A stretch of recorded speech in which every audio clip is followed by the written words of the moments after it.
Listening to all of these speeches and performances for the last 2 hours, I cannot help but feel grateful that I put a bag of pretzels in my purse. I want to thank everyone involved with the Kennedy Center, or as it will soon be known, the Tea Party, Bowling Alley, and Rifle Range. It's going to look good. We're going to get about 9 lanes in here. I want to thank everyone at WETA and PBS, not just for televising this event, but for showing the Benny Hill Show so much when I was a kid. I don't know how that qualified to be on PBS. We may never know. I promise to put this award in a place of honor to make sure that my daughter does not pretend it is Barbie's older husband who lost his body in an accident. I never dreamed that I would receive the Mark Twain Prize for American Humor, mostly because my style is so typically Austrian.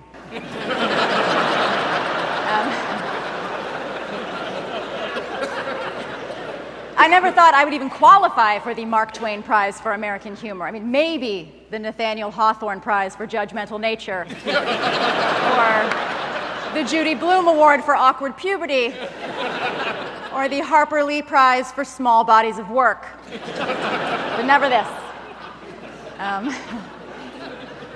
And yet I hope that, like Mark Twain, 100 years from now, people will see my work and think, wow, that is actually pretty racist.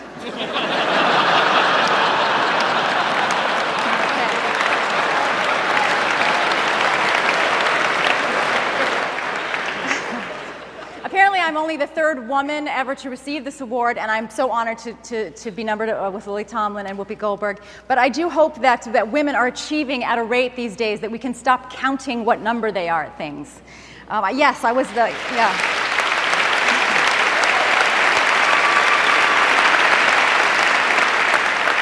Yes, I was the first female head writer at Saturday Night Live, and yes, I was only the 2nd woman ever to be pregnant while on the show. And now tonight I am the 3rd female recipient of this prize. I would love to be the 4th woman to do something, but I just don't see myself married to Lorne.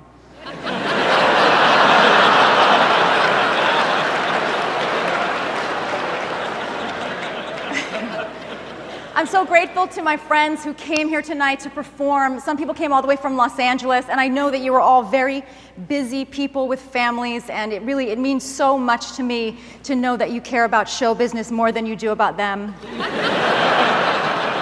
I want to thank Alec Baldwin for not coming tonight. And I already have a reputation as a liberal elite lunatic. I don't need that guy following me around. Johnny Huffington Post. Actually, I do want to thank Alec genuinely for staying in New York tonight to continue to shoot 30 Rock so that I could be here. So thank you, Alec. I love you. I'm not going to get emotional tonight because I am a stone cold bitch.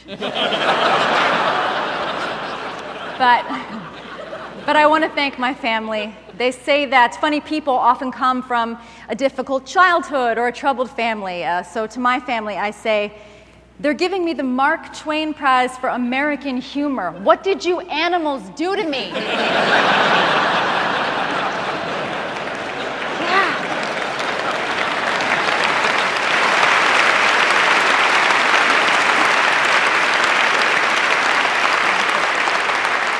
I know my mother and father are so proud of me tonight, so this is probably a good time to tell them, I'm putting you both in a home.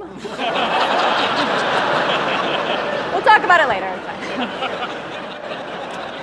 I met my husband, Jeff, when we were both in Chicago, and I had short hair with a perm on top, and I would wear oversized denim shorts overalls.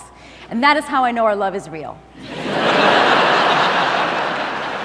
At some point in the future, our daughter Alice will find a DVD of this broadcast, or, I don't know, download it into the subdermal iPhone in her eyelids. I don't know how far in the future we're talking about, but I hope that it will make her laugh, and I hope it will explain to her why her parents looked so tired all the time.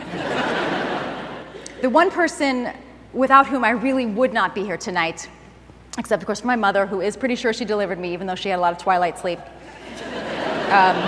The other one person is Lorne Michaels. In 1997, I flew from Chicago to New York to have a job interview for a writing position at Saturday Night Live. And I was hopeful because I had heard the show was looking to diversify, which, oh, by the way, only in comedy is an obedient white girl from the suburbs a diversity candidate. But I remember, I came for my job interview, and the only decent clothes that I had at the time, Lauren's right, was I had a pair of black pants and a sweater from Contempo Casuals. And I went to the security guard at the elevator at 30 Rockefeller Plaza, and I said, I'm here to see Lorne Michaels. And I couldn't believe the words that were coming out of my mouth. I'm here to see Lorne Michaels. And I went up to the 17th floor, and I had my meeting with Lorne, and the only thing anyone had told me about meeting with Lorne, having a job interview, they said, whatever you do, do not finish his sentences. A girl I knew in Chicago had done that, and she felt like it had cost her the job, and so whatever you do, don't finish his sentences. And I was there, and I really didn't want to blow it. And Lorne said, so you're from...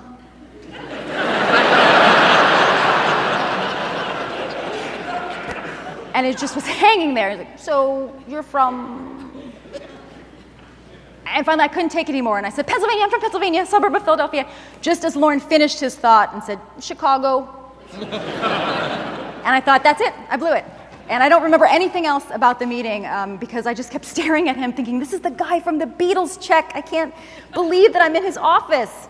And, I could have never have guessed that a couple years later I would be sitting in that office until 2, 3, 4 in the morning thinking, if this meeting doesn't end, I'm going to kill this Canadian bastard. The last time that I was in Washington was in 2004 to take this Life magazine cover photo with John McCain. And Senator McCain gave my husband and me a tour of the Senate, and we all spent a lovely, busy afternoon together. And I have it on good authority that this picture of Senator McCain and myself has been hanging in his office by his desk since 2004. And he has been looking at it every day since 2004, getting ideas. So guess what I'm saying is, this whole thing might be my fault.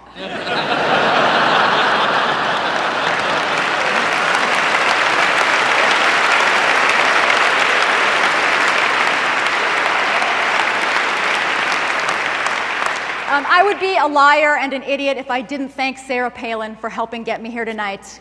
My partial resemblance and her crazy voice are the two luckiest things that have ever happened to me. All kidding aside, I'm so proud to represent American humor. I am proud to be American. I am proud to make my home in the not real America. And I am most proud that even during trying times like an orange alert or a bad economy or a contentious election, that we as a nation retain our sense of humor. Anyway, I don't want to go on and on because I know we still have to talk about the other 4 nominees.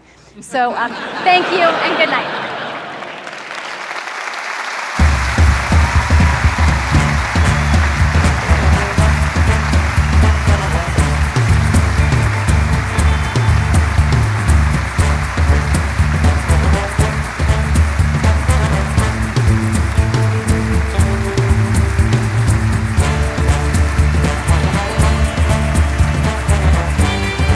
To watch web-exclusive video, learn more about the cast, learn the history of the prize and its past winners, or to watch the show online, visit pbs.org.